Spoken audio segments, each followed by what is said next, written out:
আসসালামু আলাইকুম ওয়া রাহমাতুল্লাহি ওয়া বারাকাতুহু। আউযু বিল্লাহি মিনাশ শাইতানির রাজিম। বিসমিল্লাহির রহমানির রহিম। আমরা আজকে অত্যন্ত গুরুত্বপূর্ণ একটি বিষয়ে কোরআন এবং হাদিসের বাণী অধ্যয়ন করব এবং এ থেকে শিক্ষা নেব এবং জীবনে আমল করব। বিষয়টি হলো একামতের দিনের কাজ। একামতের দিন অনেক গুরুত্বপূর্ণ কাজ। একামতে দিনের কাজ সকল নবী রাসূলগণ, সকল সাহাবীগণ, সকল বুজুর্গ ব্যক্তিগণ করে গিয়েছেন। একামতে দিনের কাজ হলো দিনকে বিজয়ী করার জন্য কাজ করা। আমি নিজে দিন মানব, পরিবার জীবনে দিন মানার জন্য বলবো, সমাজ জীবনে দিন মানার জন্য বলবো, রাষ্ট্রীয় জীবনে দিনকে বিজয় করার জন্য দাওয়াতি কাজ করব, চেষ্টা করব, সংগ্রাম, লড়াই, যুদ্ধ করব। কারণ পবিত্র কোরআনের মধ্যে সূরা তাওবা ৩৩ নম্বর আয়াতে আল্লাহ পাক রব্বুল আলামিন বলেন, বিসমিল্লাহির রহমানির রহিম, ওয়াল্লাযী আরসালা রাসূলাহু বিল হুদা ওয়া দীনিল হক লিইয়ুযহিরাহু আলা দ্বীনি কুল্লিহি ওয়ালাউ কারিহাল মুশরিকুন। যার অর্থ হলো আল্লাহ পাক রব্বুল আলামিন বলেন রাসূল সাল্লাল্লাহু আলাইহি সাল্লামকে উদ্দেশ্য করে যে তিনি রাসূল সাল্লাল্লাহু আলাইহি সাল্লামকে পাঠিয়েছেন সত্য দিন সহ, যেন তিনি এই দিনকে অন্য সকল দিনের উপর বিজয় করতে পারেন। এতে মুশরিকরা যতই কি হোক অপছন্দ করুক। এখন আমরা এবার একটু জানি যে আমাদের দেশে, আমাদের রাষ্ট্রে, আমাদের সমাজে এই দিন বিজয়ী অবস্থায় আছে কিনা। প্রথমেই আসুন আমরা দেখি আল্লাহ পবিত্র কোরআনের সূরা তহার ১৩২ নম্বর আয়াতের মধ্যে বলেন, অমুর আহলাকা বিসসালাতি ওয়াসতাবির আলাইহা। সূরা নূর ৫৬ নম্বর আয়াতে বলেন, ওয়াকিমুস সালাতা ওয়াতুজ যাকাতা। এখন এই নামাজের ব্যাপারে আল্লাহ কি বলছেন, যে সালাত কায়েম করো, যাকাত দাও। তাহলে নামাজ কায়েম করো এবং যাকাত দাও। এবং ১৩২ নম্বর আয়াত সূরা তহাতে বলছেন কি, নিজের পরিবার পরিজনকে নামাজ পড়ার হুকুম দাও এবং নিজেও তা নিয়মিত পালন করতে থাকো। এখন এবার নিজেকে প্রশ্ন করেন, আমার দেশে, আমাদের সমাজে নামাজ কি কায়েম আছে? আপনার পরিবারে নামাজ কায়েম আছে? সমাজে কি নামাজ কায়েম আছে? সবাই এক কথায় উত্তর দেবে, না। তাহলে কি দিন বিজয়ী অবস্থায় আছে? উত্তর হলো না। তারপরে আসেন পবিত্র কোরআনের মধ্যে আল্লাহ পাক রব্বুল আলামিন সূরা নূরের আয়াত হলো ২। এখানে বলেন, আয-যানিয়াতু ওয়াজ-যানি ফাজলিদু কুল্লা ওয়াহিদিম মিনহুমা মিয়াতি জালদিয়াতু। যার অর্থ হলো ব্যভিচারিণী ও ব্যভিচারী উভয়ের প্রত্যেককে ১০০ বেত্রাঘাত করো। সহিহ মুসলিম শরীফের ৪৩০৬ নম্বর হাদিস, উবাইদা ইবনু সামিত রাদিয়াল্লাহু থেকে বর্ণিত, তিনি বলেন, রাসূলুল্লাহ সাল্লাল্লাহু আলাইহি সাল্লাম বলেছেন, তোমরা আমার কাছ থেকে শিক্ষা গ্রহণ করো, তোমরা আমার কাছ থেকে শিক্ষা গ্রহণ করো যে নিশ্চয়ই আল্লাহ তাআলা মহিলাদের জন্য একটি পন্থা বের করেছেন। যদি কোনো অবিবাহিত পুরুষ কোনো কুমারী মেয়ের সাথে ব্যভিচার করে, তবে ১০০ বেত্রাঘাত করো এবং ১ বছরের জন্য নির্বাসন দাও। আর যদি বিবাহিত ব্যক্তি কোনো বিবাহিতা মহিলার সঙ্গে ব্যভিচার করে, তবে তাদেরকে প্রথমত ১০০ বেত্রাঘাত করবে, এরপর পাথর নিক্ষেপ করে হত্যা করবে। এখন আসেন, ইসলামের এই বিধানটা আপনার সমাজে, আমাদের সমাজে ব্যভিচার চলতেছে অহরহ। অবিবাহিত ছেলেমেয়েরা বিবাহ বহির্ভূতভাবে ব্যভিচার করে, তারা রিলেশন করে, নিজেরা নোংরামি করে, প্রেম করে। আবার বিবাহিত নারী পুরুষরা তারা পরক্রিয়া করে। এখন নিজেকে এবার প্রশ্ন করুন, আমাদের সমাজে, আমাদের রাষ্ট্রে কি ইসলামের যে শাস্তির বিধান রয়েছে এই জেনাকারীদের ব্যাপারে, ব্যভিচারীদের ব্যাপারে, এই আইন কি রয়েছে? কোথাও কি কেউ দেখেছেন? উত্তর হলো না, আমাদের দেশে নাই। তাহলে আল্লাহ বলল দিনকে বিজয়ী করা জন্য, এখন দিন কি বিজয়ী অবস্থায় আছে? উত্তর হলো না। তাহলে আপনার দায়িত্ব কি? দিনকে বিজয়ী করার জন্য একামতি দিনের কাজ করা। তাহলে আল্লাহর দরবারে বিপদে পড়বেন।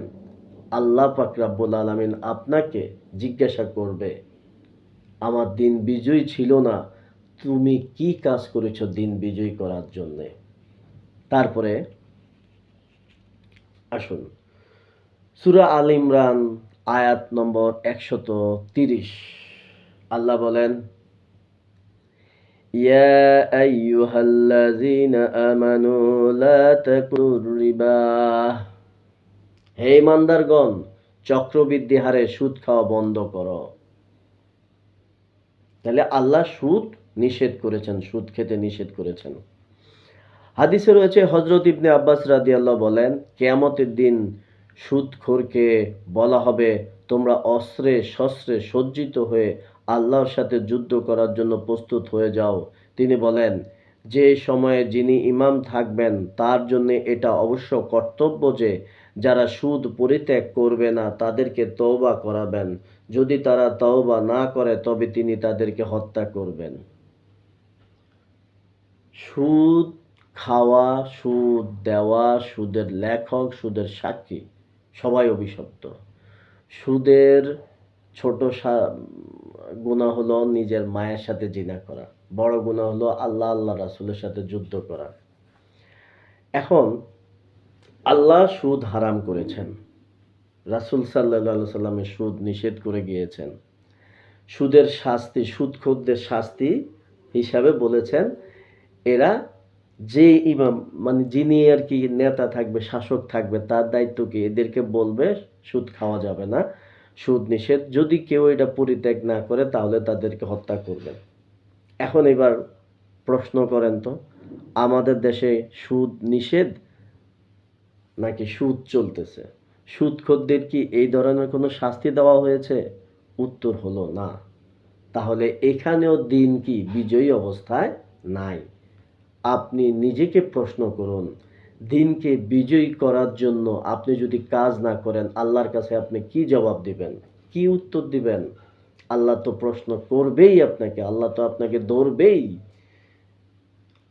আপনাকে আল্লাহ এত নেয়ামত দিয়েছে অথচ দিন বিজয়ী নাই, আর আপনি সেই দিন বিজয়ী করার জন্য যদি কাজ না করেন আপনি কিভাবে মুসলমান দাবি করেন? আপনি কাল বিচার দিবসে কিভাবে রক্ষা পাবেন? রক্ষা পাবেন না, জাহান্নামে চলে যেতে হবে। তারপরে আসুন, সূরা মায়েদার 38 নম্বর আয়াত, আল্লাহ বলেন, অসারিকু অসারিকাতু ফাকতাউ আইদিয়াহুম, চোর পুরুষ বা নারী যেই হোক না কেন উভয়ের হাত কেটে দাও। আচ্ছা, বাংলাদেশে দেখেন তো, লক্ষ লক্ষ কোটি টাকা বাংলাদেশ থেকে চুরি হচ্ছে, মানুষ দুর্নীতি করতেছে, রাষ্ট্রীয় টাকা আত্মসাৎ করতেছে।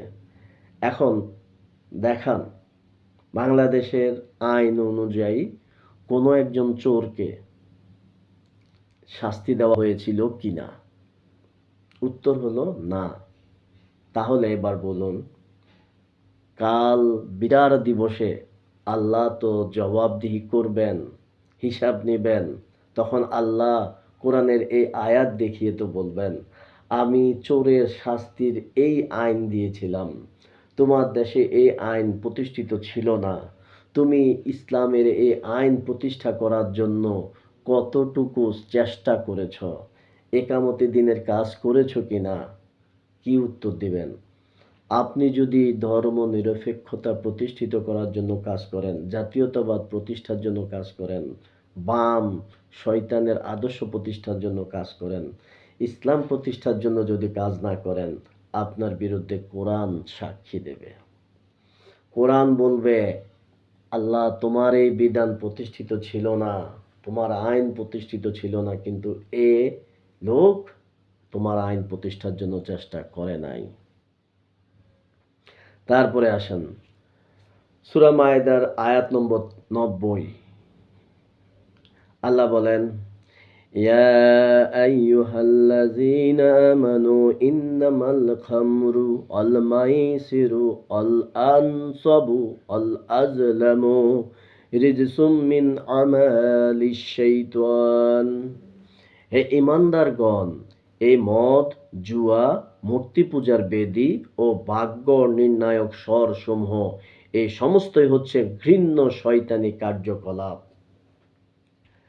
সুনানে আবু দাউদের 4488 নম্বর হাদিসে আব্দুর রহমান ইবনু আজহার রাদিয়াল্লাহু থেকে বর্ণিত, তিনি বলেন, রাসূলুল্লাহ সাল্লাল্লাহু আলাইহি সাল্লাম হুনায়নে অবস্থানকালে জৈনিক মাতালকে তার নিকট আনা হলো।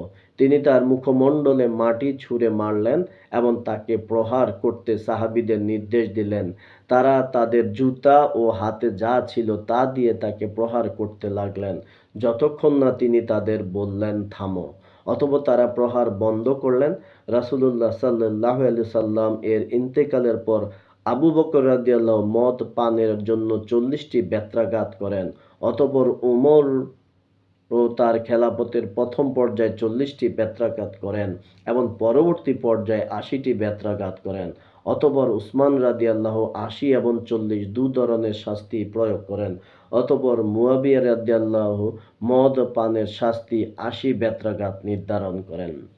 সুনানে আবু দাউদের হাদিস নম্বর 4482। মুয়াবিয়া ইবনু আবু সুফিয়ান রাদিয়াল্লাহু থেকে বর্ণিত, তিনি বলেন, রাসূলুল্লাহ সাল্লাল্লাহু আলাইহি সাল্লাম বলেছেন, লোকেরা মদ পান করলে তাদের বেত্রাঘাত করো, পুনরায় পান করলে বেত্রাঘাত করো, আবারও পান করলে বেত্রাঘাত করো, পুনরায় পান করলে বেত্রাঘাত করো, আবারও পান করলে তাদের হত্যা করো।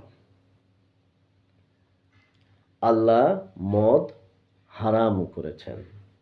রাসূল সাল্লাল্লাহু আলাইহি সাল্লামে মদের শাস্তি বাস্তবায়ন করে দিয়ে গিয়েছেন।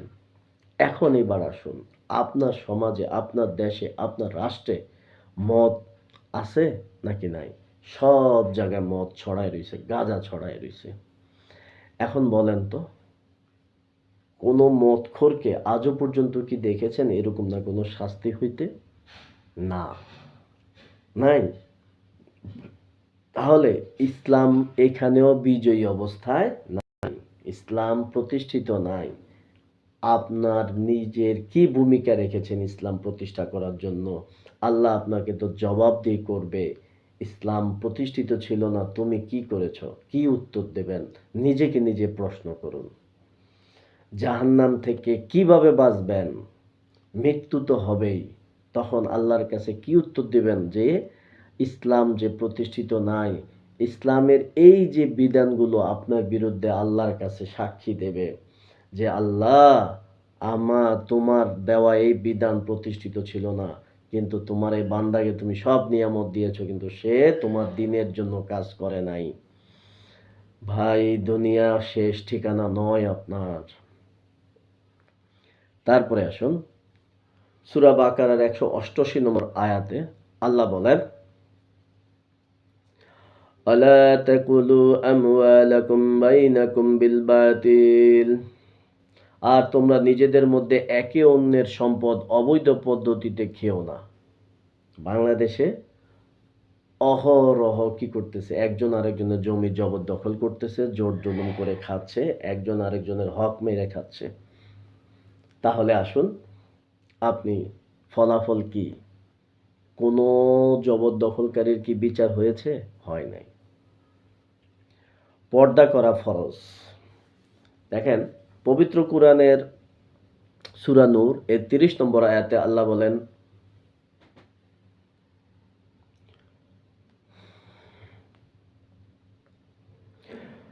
কুল লিল মুমিনিনা ইয়াগুদ্দু মিন আবসারিহিম ওয়া ইয়াফযু ফুরুজাহুম।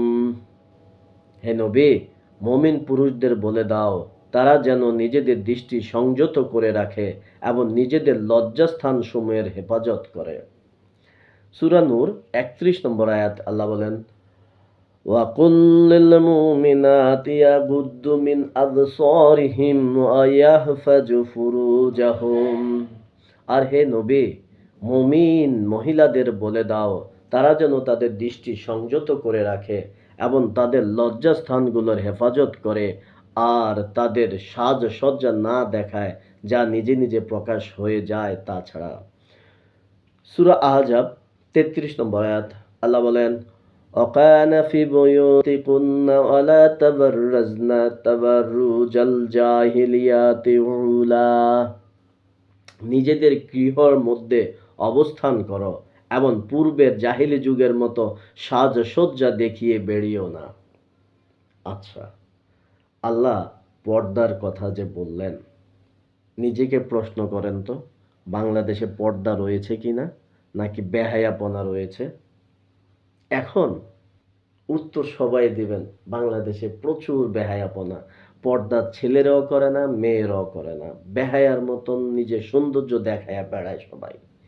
তাহলে আল্লাহ আপনাকে তো ধরবেন, মরবেন তো, আপনি মরলে তো আল্লাহর কাছে যেতে হবে, তখন তো আল্লাহ আপনাকে ধরবেন যে আমার ইসলাম বিজয়ী অবস্থায় ছিল না, আমার ইসলাম, আল্লাহ তো বলবেন যে ইসলাম প্রতিষ্ঠিত ছিল না, এই যে বিধানটা, পর্দার বিধানটা, এটা প্রতিষ্ঠিত ছিল না। তুমি কতটুক কাজ করেছো ইসলাম প্রতিষ্ঠা করার জন্য, ইসলাম প্রচার করার জন্য?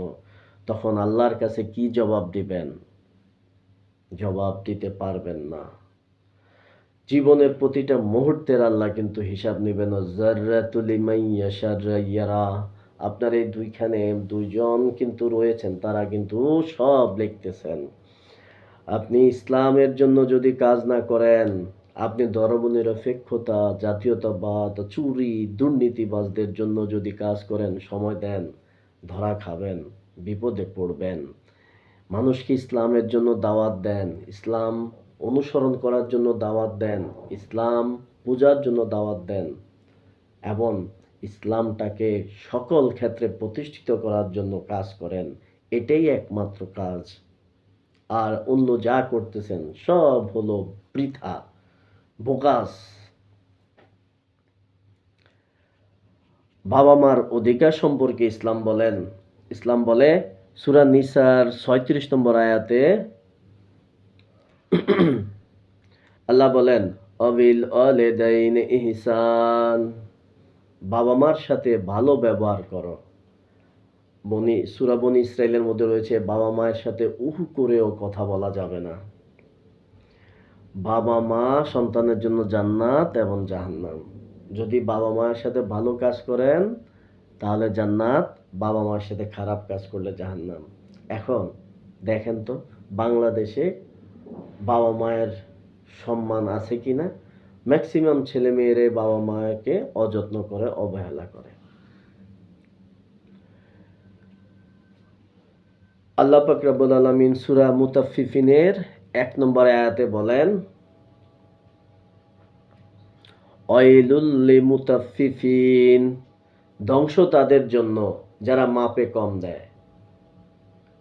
বাংলাদেশের সব জায়গায়, অধিকাংশ জায়গাতেই দেখা যায় যে যখন দোকানদাররা কোনো কিছু মাপে দিতে যায় তখন তারা মাপে চেষ্টা করে একটু কম দেওয়ার জন্য। আছে না? দেখছেন কোনো শাস্তি কারোর? এটা কেন হচ্ছে? মানুষের মাঝে ইসলামের চেতনা না থাকার কারণে। ইসলাম এখানেও কি বিজয়ী অবস্থায় নাই। তারপরে আসেন, আলী রাদিয়াল্লাহু বলেন, রাসূলুল্লাহ সাল্লাল্লাহু আলাইহি সাল্লাম বলেছেন, যে ব্যক্তি খাদ্য, পানীয় ও যানবাহনের উপর ক্ষমতা রাখে, এই পরিমাণ মাল তার নিকট বিদ্যমান থাকা সত্ত্বেও হজ করে না, সে ইহুদি বা খ্রিস্টান ধর্মের উপর মৃত্যুবরণ করবে। মুসনাদে সাইদ ইবনে মানসুরের মধ্যে রয়েছে যে হযরত ওমর ফারুক রাদিয়াল্লাহু বলেছেন, আমার ইচ্ছে রয়েছে যে আমি বিভিন্ন শহরে লোক পাঠিয়ে দেব এবং তারা ওই সব লোকের উপর জিজিয়া কর বসিয়ে দেবে যারা ক্ষমতা থাকতেও হজ করে না, কেননা তারা মুসলমান নয়। এখন আসেন তো বাংলাদেশের মধ্যে আছে কিনা? যে সামর্থ্য রয়েছে কিন্তু হজ করে না, এরকম না লোক কি আছে না? অসংখ্য রয়েছে। তাহলে এখন বলেন তো, এদের উপরে জিজিয়া কর আরোপ করা হয়েছে? না। এরা কি মুসলমান হয়ে মরতে পারবে? না। হাদিস বলতেছে ইহুদি খ্রিস্টান হয়ে এরা মৃত্যুবরণ করবে। সূরা আল আরাফ ৮১ নম্বর আয়াতে আল্লাহ বলেন, তোমরা মেয়েদের বাদ দিয়ে পুরুষদের দ্বারা কাম প্রবৃত্তি চরিতার্থ করছ, প্রকৃতপক্ষে তোমরা একেবারে সীমা লঙ্ঘনকারী গোষ্ঠী।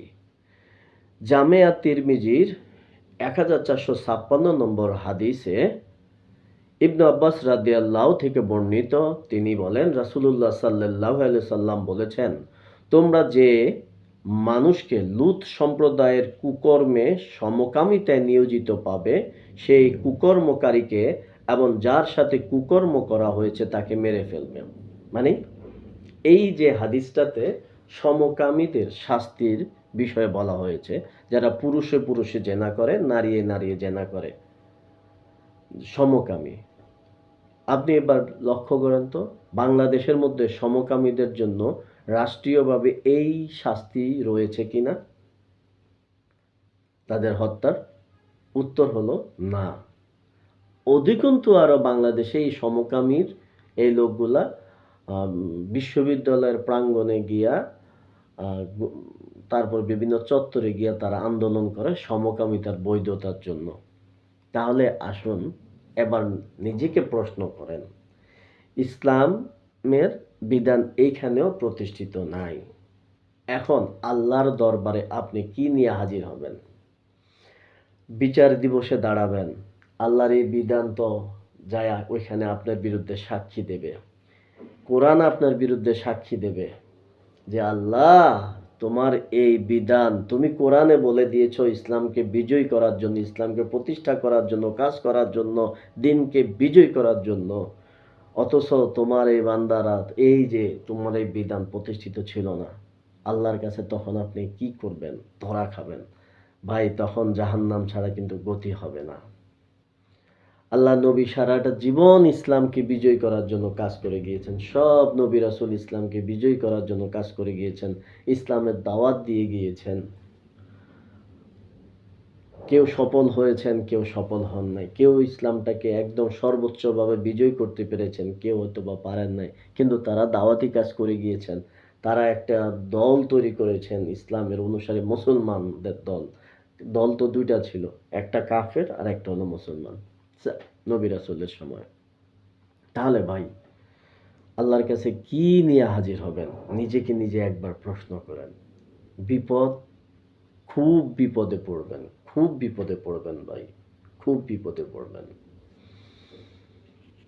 একামতে দিনের কাজ করতেই হবে ভাই, কোনো উপায় নেই। যত যা কিছুই করেন, একামতে দিনের কাজ যদি না করেন, তাহলে কোরআন আপনার বিরুদ্ধে বিচার দেবে। আপনি অনেক ভালো মানুষ, আপনি অনেক নামাজ পড়েন, কিন্তু আপনি দিনের বিজয় চান না, দিন বিজয়ের জন্য কাজ করেন না। তাহলে আপনার সাথে আব্দুল্লাহ ইবনে উবাইয়ের সাথে তো কোনো পার্থক্য থাকবে না ভাই। ও তো কি নবীর হাতে ও ইসলাম কবুল করছে, আপনি তো নবী রাসূল সাল্লাল্লাহু আলাইহি সাল্লামের হাতে ইসলাম কবুল করেন নাই। তারপরে আসেন, হযরত ইমাম আহমদ রহমতুল্লাহ ও পূর্ব যুগীয় মনীষীদের একটি দল জাদুবিদ্যার শিক্ষার্থীকে কাফির বলেছেন। কেউ কেউ কাফির তো বলেন না, কিন্তু বলেন যে জাদুকরকে হত্যা করাই হচ্ছে তার উপযুক্ত শাস্তি। তাহলে বাংলাদেশে কি জাদুকর আছে? কোনো জাদুকরের জন্য আমাদের দেশ কি এই শাস্তি দিয়েছে? নাই, নাই। তার মানে ইসলাম এখানেও বিজয়ী নাই। আপনার দায়িত্ব ইসলামকে বিজয়ী করার জন্য কাজ করা। মুরতাদের শাস্তির বিষয়ে সুনানে ইবনে মাজার 2535 নম্বর হাদিসে ইবনু আব্বাস রাদিয়াল্লাহু থেকে বর্ণিত, রাসূলুল্লাহ সাল্লাল্লাহু আলাইহি সাল্লাম বলেছেন, যে মুসলমান ব্যক্তি নিজের দিন পরিবর্তন করে তাকে তোমরা হত্যা করো। তো যারা ইসলাম ত্যাগ করে, মুরতাদ হয়ে যায় বা নাস্তিক হয়ে যায়, বা মানে এক কথায় ইসলাম যারা ত্যাগ করে তাদের জন্য শাস্তি কি?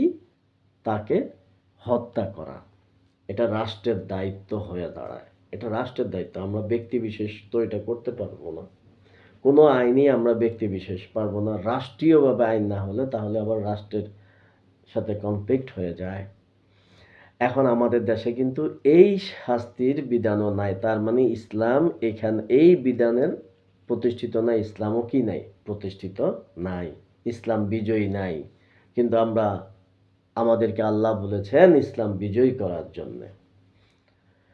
তারপরে আসেন, রাসূল সাল্লাল্লাহু আলাইহি সাল্লাম বলেন, তোমাদের কারোর মাথায় লোহার সুই দিয়ে আঘাত করা তার জন্য অনেক শ্রেয় বেগানা কোনো মহিলাকে স্পর্শ করা চাইতে, যা তার জন্য হালাল নয়। আমাদের দেশে তো ছেলে মেয়েরা অহরহ একজন আরেকজনের সাথে হাত মেলায়, কোলাকুলি, কি নোংরামি তো এগুলো আছেই। তাহলে ইসলাম এখানেও বিজয়ী অবস্থায় নাই। সূরা নিসার 4 নম্বর আয়াতে আল্লাহ বলেন, আর আনন্দের সাথে ফরজ মনে করে স্ত্রীদের মোহরানা আদায় করে দাও। বাংলাদেশে কি স্ত্রীদের মোহরানা আদায় করে? খোঁজ নিয়ে দেখেন, আপনার বাবাও দেখেন আপনার মায়ের মোহরানা আদায় করে নাই। বিয়ে হয়, লক্ষ লক্ষ টাকা দেন মোহর, কিন্তু হলো কি মোহরানা দেয় না। তাহলে সেইখানে কি অবস্থা হবে বলেন? অবস্থা হলো মোহরানা না দেওয়ার কারণে সবকিছুই কি অবৈধ হয়ে যাচ্ছে। ইসলামের বিধানটা বিবাহের এই সম্পর্কটার ব্যাপারেও কি বিজয়ী অবস্থায় নাই, ইসলাম প্রতিষ্ঠিত অবস্থায় নাই। তারপরে আসেন, সুনানে আবু দাউদ হাদিস নম্বর 3580, আব্দুল্লাহ ইবনে আস রাদিয়াল্লাহু থেকে বর্ণিত, তিনি বলেন, রাসূলুল্লাহ সাল্লাল্লাহু আলাইহি ওয়াসাল্লাম ঘুষদাতা ও ঘুষ গ্রহীতাকে অভিশাপ করেছেন। বাংলাদেশটা তো ঘুষে ভরপুর।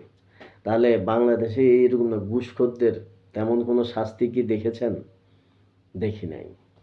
অথচ আল্লাহ পাক রব্বুল আলামিন দেখেন, এই যে আমরা ইসলামের কতগুলা বিধান আমরা আজকে জানলাম, কোনো বিধান, কোনো আইনই বাংলাদেশে প্রতিষ্ঠিত অবস্থায় নাই, বাংলাদেশে কার্যকর নাই। কিন্তু দেখেন আল্লাহ পাক রব্বুল আলামিন পবিত্র কোরআনের মধ্যে বলল যে কি দিনকে বিজয়ী করার জন্য। সূরা আশ-শূরার 13 নম্বর আয়াতে আল্লাহ বলতেছেন, আন আকিমুদ্দিন ওয়ালা তাতাফাররাকু ফীহি, এই দিনকে কায়েম করো এবং এ ব্যাপারে পরস্পর ভিন্ন হইও না। সহিহ বুখারীর 118 নম্বর হাদিসে আবু হুরায়রা রাদিয়াল্লাহু থেকে বর্ণিত, তিনি বলেন, লোকে বলে আবু হুরায়রা অধিক হাদিস বর্ণনা করে, জেনে রাখো কিতাবে 2টি আয়াত যদি না থাকতো তবে আমি একটি হাদিসও পেশ করতাম না। অতঃপর তিনি বলেন, সূরা বাকারা 159 থেকে 160 নম্বর আয়াত, আমি সেসব স্পষ্ট নিদর্শন ও পথ নির্দেশ অবতীর্ণ করেছি মানুষের জন্য কিতাবে, তা বিস্তারিত বর্ণনার পরও যারা তা গোপন রাখে আল্লাহ তাদেরকে অভিশাপ দেন এবং অভিশাপকারীগণও তাদেরকে অভিশাপ দেয়। কিন্তু যারা তওবা করে এবং আর সংশোধন করে এবং প্রকাশ করে দেয় যে আমি তাদের ক্ষমার জন্য ফিরে আসি আর আমি ক্ষমাশীল।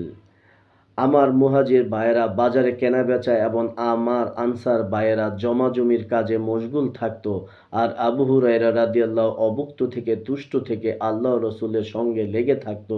তাই তারা যখন উপস্থিত থাকতো না তখন সে উপস্থিত থাকতো এবং তারা যা আয়ত্ত করতো না সে তা আয়ত্ত করত। তাহলে তারপরে সূরা মায়েদার 44 নম্বর আয়াতে আল্লাহ বলেন, ওমান লাম ইয়াকুম বিমা আনজালাল্লাহু ফাউলাইকা হুমুল কাফিরুন, যারা আল্লাহ নাজিল করা আইন অনুযায়ী যারা ফয়সালা করে না তারাই কাফের। সূরা মায়েদার 49 নম্বর আয়াতের মধ্যে আল্লাহ বলেন, ওয়াআনিকুম বাইনাহুম বিমা আনজালাল্লাহু ওয়ালা তাত্তাবিউ আহওয়াআহুম, কাজে হে মুহাম্মদ তুমি আল্লাহর নাজিল করা আইন অনুযায়ী তাদের যাবতীয় বিষয়ের ফায়সালা করো এবং তাদের খেয়াল খুশির অনুসরণ করো না। হযরত হাসান বসরি রহমতুল্লাহ বলেন যে, যে ব্যক্তি আল্লাহর ফায়সালা ছাড়া কোনো ফতোয়া দেয় ওটাকে জাহিলিয়াতের হুকুম বলা হবে। সূরা নিসার ৭৬ নম্বর আয়াতে আল্লাহ বলেন, আল্লাযীনা আমানু ইউকাতিলুনা ফি সাবিলিল্লাহ ওয়াল্লাযীনা কাফারু ইউকাতিলুনা ফি সাবিলিত তাগুত। যারা ঈমানের পথ অবলম্বন করেছে তারা আল্লাহর পথে লড়াই করে, আর যারা কুফরির পথ অবলম্বন করেছে তারা লড়াই করে তাগুতের পথে। মুসনাদে আহমদের মধ্যে রয়েছে, রাসূলুল্লাহ সাল্লাল্লাহু আলাইহি সাল্লাম বলেছেন, কিয়ামতের দিন কার্যাবলী আগমন করবে। নামাজ এসে বলবে, হে আল্লাহ আমি নামাজ। আল্লাহ তাআলা বলবেন, তুমি ভালো জিনিস। সাদকা এসে বলবে, হে প্রভু আমি সাদকা। উত্তর হবে, তুমিও মঙ্গলের উপর রয়েছ। রোজা এসে বলবে, আমি রোজা। আল্লাহ তাআলা বলবেন, তুমিও মঙ্গলের উপর আছো। তারপর আরো আমল সমূহ আসবে এবং সবকেই এই উত্তরই দেওয়া হবে। অতঃপর ইসলাম এসে বলবে, হে আল্লাহ আপনি সালাম এবং আমি ইসলাম। আল্লাহ তাআলা বলবেন, তুমি মঙ্গলের উপর রয়েছ। আজ আমি তোমার কারণে দৌড়ব এবং তোমার কারণে পুরস্কৃত করব। পবিত্র কোরআনে সূরা বাকারা ২১৬ নম্বর আয়াতে আল্লাহ বলেন, কুতিবা আলাইকুমুল কিতাল, তোমাদের যুদ্ধ করার হুকুম দেওয়া হয়েছে। আসেন, আমরা শুনলাম ইসলামের অনেকগুলো বিধানের কথা। এরপরে এবার আমরা শুনলাম কোরআনের কথা। মুসলমান যদি হন ইসলামের জন্য কাজ করতে হবে, কাফের হইলে ইসলামের বাহিরের অন্য কিছুর জন্য। ইসলাম প্রতিষ্ঠা করার জন্য আল্লাহ বলছেন সৃষ্টি যার আইন চলবে তার। আল্লাহ বলতেছেন যে আমার বিধান মতন যারা আইন কানুন পরিচালনা করে না তারা কাফের। আল্লাহ রাসূল সাল্লাল্লাহু আলাইহি সাল্লামের কথা, আল্লাহর কথা, এই ইসলামের জন্য। তাহলে কিয়ামতের দিনের কাজ করা কত গুরুত্বপূর্ণ এবার বলেন। আপনি যারা ইসলাম প্রতিষ্ঠা করার জন্য এই কাজ করতেছেন না, তারা আসলে কি মুসলমান দাবি করতে পারেন? মরার পর কি জবাব দিবেন? মৃত্যুর পর কি উত্তর দিবেন আল্লাহর কাছে? দুনিয়াতে শুধু খাওয়ার জন্য আর ওয়াশরুম ভরপুর করার জন্য আল্লাহ পাঠায় নাই। আপনাকে দুনিয়াতে পাঠাইছে শুধুমাত্র কি আল্লাহর দ্বীন মানবেন এবং দ্বীনের জন্য কাজ করবেন, দ্বীন প্রচারের জন্য কাজ করবেন। সুনানে আন-নাসাইর হাদিস নম্বর ৩০৯৭ নম্বর হাদিসে আবু হুরায়রা রাদিয়াল্লাহু থেকে বর্ণিত, রাসূলুল্লাহ সাল্লাল্লাহু আলাইহি সাল্লাম বলেছেন, যে ব্যক্তি জিহাদ না করে মারা গেল বা তার মনে যুদ্ধের বাসনা জাগলো না, তার মৃত্যু হলো নিফাকের একটি অংশ।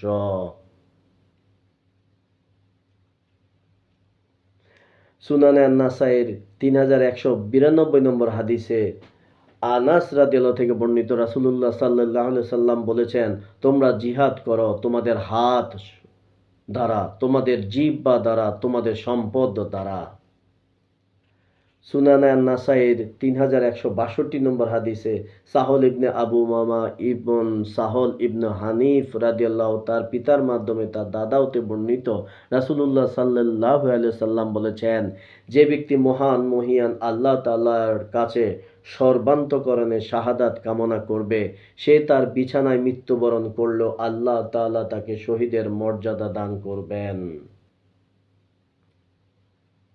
তাহলে এখন আসেন, আপনাকে আল্লাহ কতবার বলতেছেন ইসলাম প্রতিষ্ঠার জন্য বলেছেন, ইসলামের বিধানগুলো আপনি দেখতেছেন প্রতিষ্ঠিত নাই। আল্লাহ আপনাকে বলতেছে মুসলমান হলে ইসলামের জন্য কাজ করবেন। আল্লাহ আপনাকে জিহাদ করার জন্য বলতেছে। আপনি এবার বলেন আপনি কি করতেছেন? আপনার জীবনটা যদি ইসলামের জন্য ব্যয় না করেন আপনি কিসের মুসলমান? মৃত্যুবরণ করলে কি উত্তর দিবেন? জাহান্নাম ছাড়া কি আপনার কোনো উপায় হবে?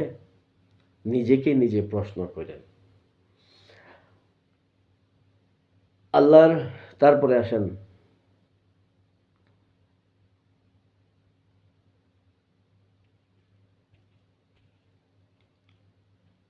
আল্লাহ পাক রব্বুল আলামিন সূরা আল ইমরানের ১০৪ নম্বর আয়াতের মধ্যে বলতেছেন, আলতাকুম মিনকুম উম্মাতুন ইয়াদউনা ইলাল খায়রি ওয়া ইয়া'মুরুনা বিল মারুফি ওয়া ইয়ানহাউনা আনিল মুনকার ওয়া উলাইকা হুমুল মুফলিহুন।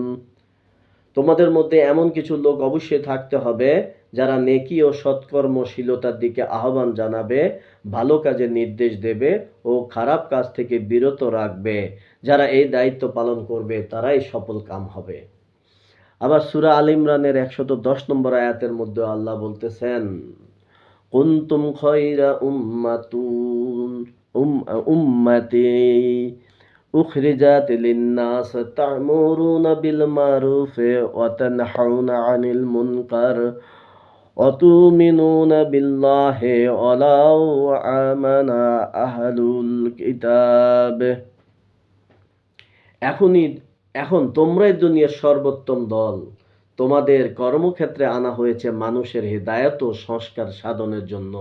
তোমরা নেকির হুকুম দিয়ে থাকো, দুষ্কৃতি থেকে বিরত রাখো এবং আল্লাহর প্রতি ঈমান আনো।